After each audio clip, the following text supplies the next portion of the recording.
selector. Rewind selector. Today we speak to the wonderful Tamryn Dicks from Pharsyde Accounting. Tamryn, welcome. Thanks, Elan. Thank you for having me.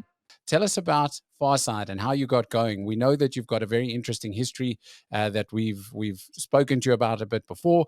You experienced burnout as a business owner and an entrepreneur, and then you went on a new journey with Pharsyde Accounting and even your own business builder. Tell us everything. Tell us about it. Sure, I'll tell you everything. How much time do you have? We got time. So yeah, I actually fell into accounting by accident. It wasn't in my life plan at all. Right. I actually studied psychology, so I was going to be a psychologist. That didn't happen, and so I like to call myself an accidental accountant. And then I basically had the same thing happen with business ownership. It kind of fell into my lap, this opportunity. I was working for someone else as an accountant. I was quite happy in what I was doing, and this opportunity came to me out of the blue. Here's a potential client. And I quoted just for the hell of it, to be honest, and was quite surprised when they said yes. So then I was sitting with a decision to make: is do I actually do this or not? And I was pretty young, which meant I was pretty stupid. And I said yes. So so I quit my job. I opened a business. I had no idea what I was in for. I thought that, if you're a good accountant, running an accounting company would be pretty much the same thing. And it's not. Running a business is not like anything else. It doesn't matter what your trade is, what your profession is, how good you are at what you do. Running a business is its own skill set, and you learn the hard way. I think even people who go to official business schools, MBAs, and do the entrepreneurship courses don't know what they're in for until they've actually opened that business, because there's I so can much definitely to deal agree. with. Listen, experience is a major factor in all of this, and there's no experience like running your own business. I think that any business owner watching and listening to this will understand exactly what you've said, and just how much pressure and time and effort and love and all those descriptive words it takes to run a business, and definitely to start a brand and build trust. Tell us just in terms of the switch of direction. So psychology, accounting, I mean, those are pretty far away from each other. They're not as far apart as you think. But yes, in terms of the life choices, quite far apart. I wanted to work with children, psychology, specifically autistic children, still a very big area of interest for me, autism. But when I was halfway through my studies, which were fascinating, I realized that my personality is not going to be good for psychology. I'm going to take things home with me, and a psychologist needs to care, but not care so much that their own life gets derailed. And I realized that was going to be a problem for me.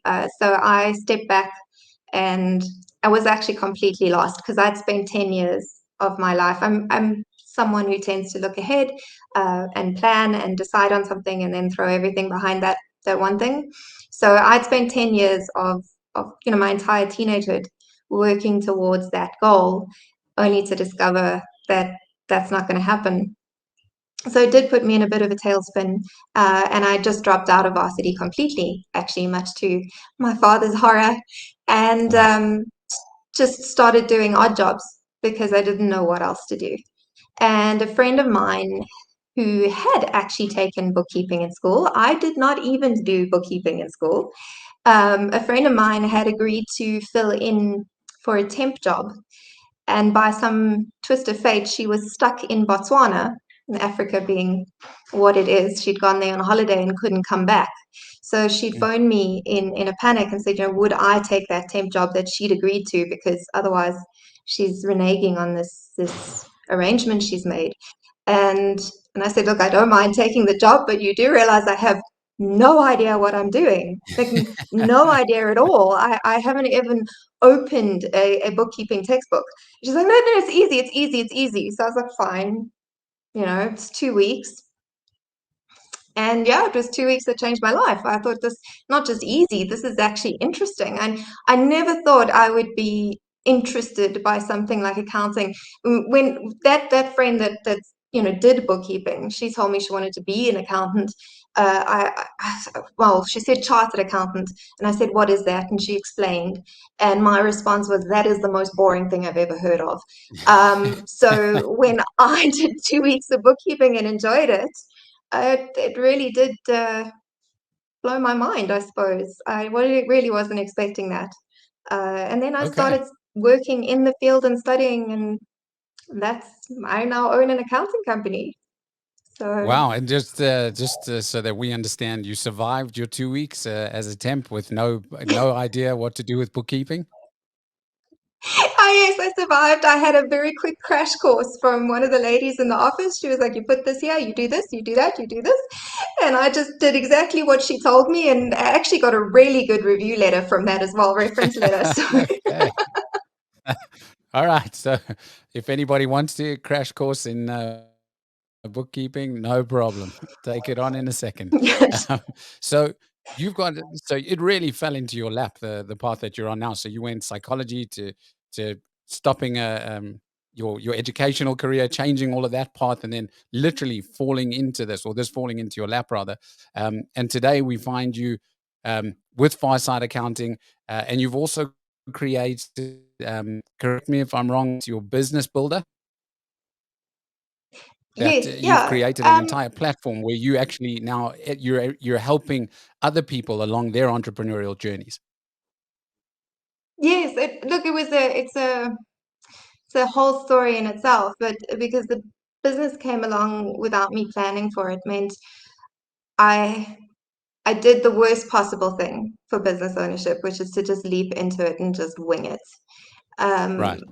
and somehow I managed. I mean, most businesses fail in the first 5 years, and I made it. I mean, I'm now sitting on 15 years, so I Wow. obviously Okay. didn't do too badly with the winging. But in the first 10 years, I did go through 3 bouts of burnout, which yeah could have been avoided essentially. And the third one was particularly bad, and it rocked me badly, and it made me sit down and reevaluate things. I had attempted to start a second business with a friend, so I was 100% involved in Pharsyde, I was 50% involved in this other adventure, and I was spreading myself way too thin. And I had to really question what I wanted and who I was and what I valued. And then when I decided on those things, I had to decide, okay, well, there has to be a different way of doing this, because other business owners manage to run their businesses without getting to the point where they just want to curl up in a ball and cry. At least that's what it looks like from the outside. I actually suspect that there's more business owners curled up in balls than they let you know. But I thought there has to be a better way of doing this. So I really took a lot of time rebuilding Farside and Right. recreating the way I was doing things. But the revelation that working hard, because I've never had a problem working hard, but I realized that it's not enough if you're working the wrong way. So I Yes. had to find the right way of doing things. I had to build the correct systems into the business. I had to build the correct team, and learn to rely on other people, which was more difficult than I'd like to admit. And Okay. yeah, and I had to build an actual business instead of having this job for myself, Yes. which had stretched me Yes. too thin. And through that, I realized, and especially because of what we do in accounting, we're very aware of what's happening in our clients' businesses. We're very aware of what their struggles are day to day. And the more I fixed in my own business, the more I recognized those same problems in my clients' businesses. And that made me feel a little bit better about myself, not gonna lie. You But don't feel also made alone. me realize, yeah, it also made me realize that this is information that I could share.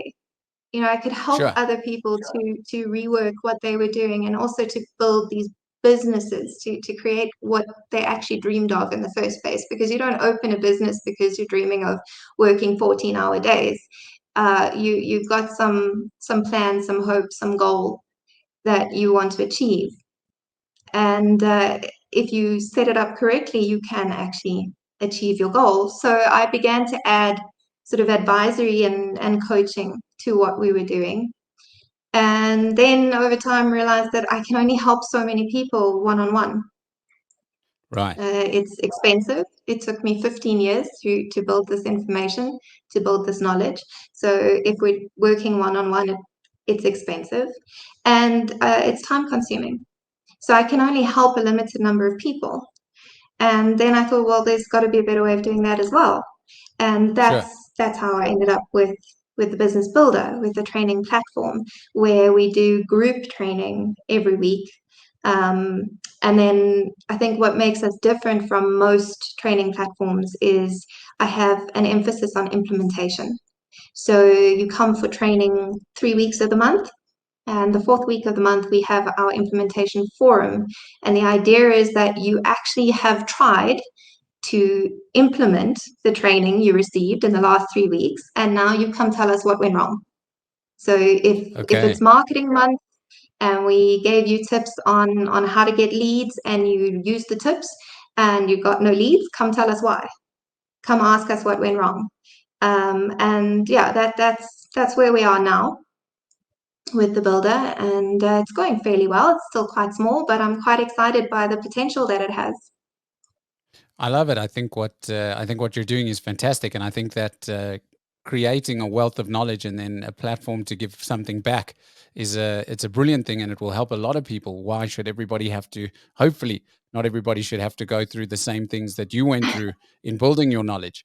I can tell you for sure, though, that many other people have definitely crawled up into balls and cried and said, "Why have I done this to myself? Why did I start a business?" But my opinion is that it's a fantastic way to go. And I agree with what you've said, and I talk about it often, is don't build a job, build a business, and that comes with the ability to scale and to put in the systems and everything in place that one day you're able to step back. So fully agree with what you're saying, and I hope that it all grows from strength to strength, and all of the things that you're talking about succeed.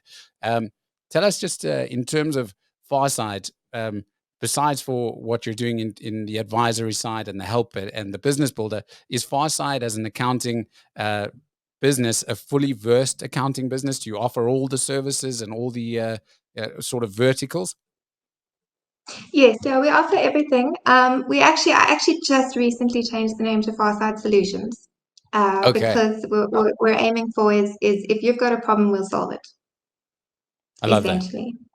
If That's we don't fantastic. know the answer, we'll find it. If we can't actually provide it, we'll find you someone who can.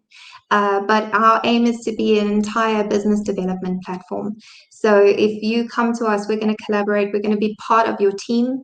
We're going to be your financial team for you and help you move your business forward. And yeah, so we do everything.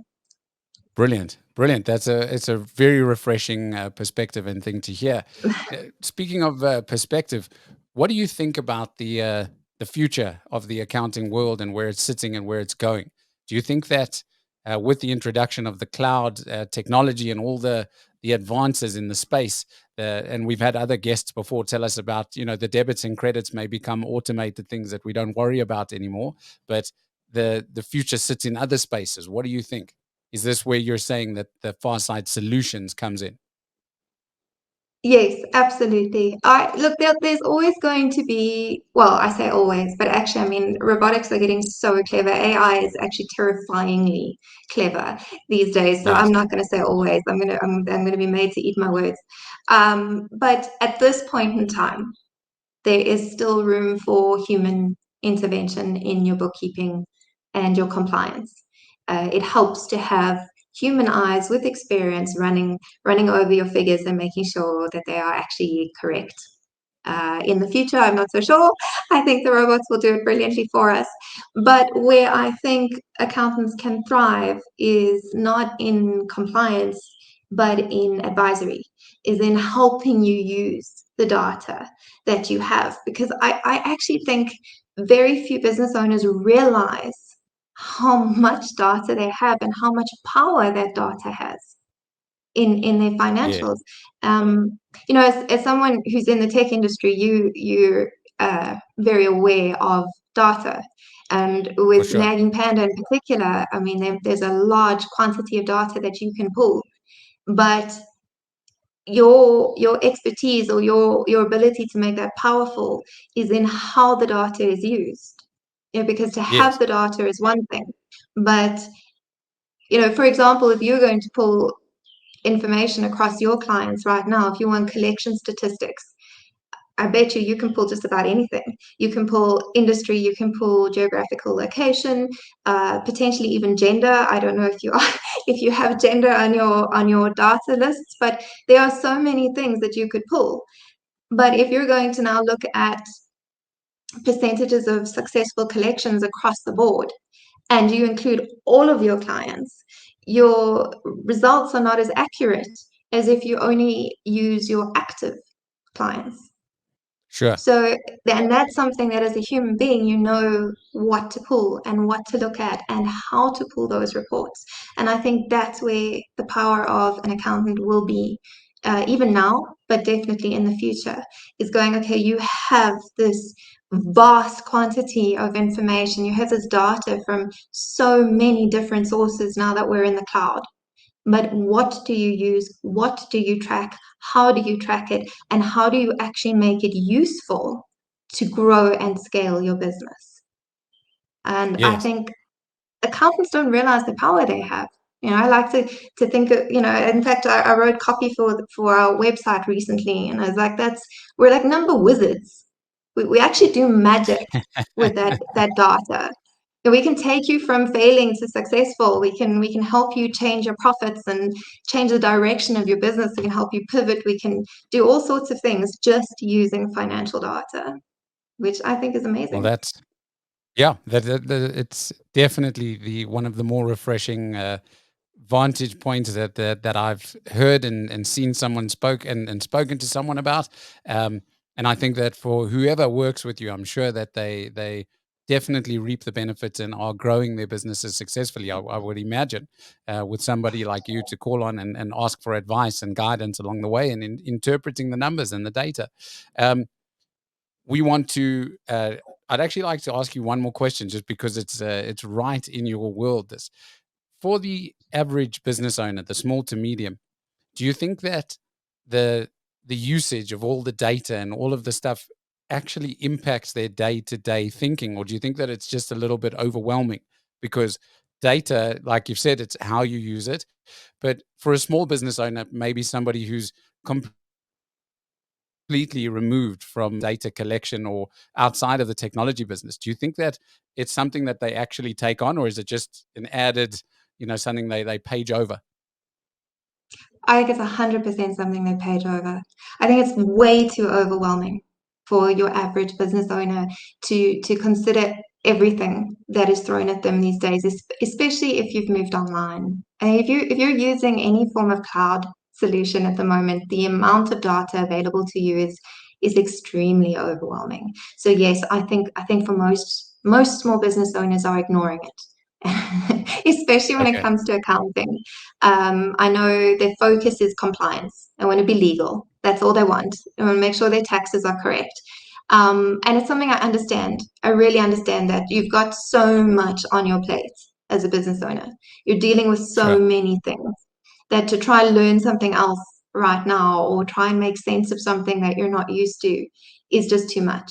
But I think that's why, as an accountant, as an advisor, or anyone in a role who can help a business owner, whether you're a coach or just a lawyer, anyone who a business owner goes to for any form of service, I think it's on you to go, you can actually use this information. We can actually help you understand it. You Yeah, don't have to yeah, work it out yourself. We can actually help you decide what you should be tracking, and why. And what is it you want to improve? Because if you want to improve profit, you're going to be tracking something completely different to if you want to improve sales. And just as a side note, you really yes. should want to improve profit and not sales. Rewind selector. A small little a tip there. That's fantastic. Well, Tamryn, thank you so much. And for you at Pharsyde Solutions and the Business Builder platform that you're putting together, we wish you all the very best and strength to strength. And we look forward to talking to you again for another catch up and hopefully to hear wonderful news about the growth of everything. We obviously welcome you as a partner to Nagging Panda, and we definitely want to promote that you're a Nagging Panda partner and all of your expertise now broadened by the Nagging Panda environment. So we thank you for joining us and we wish you all the best, and thank you very much for this discussion. Thanks so much, Elan.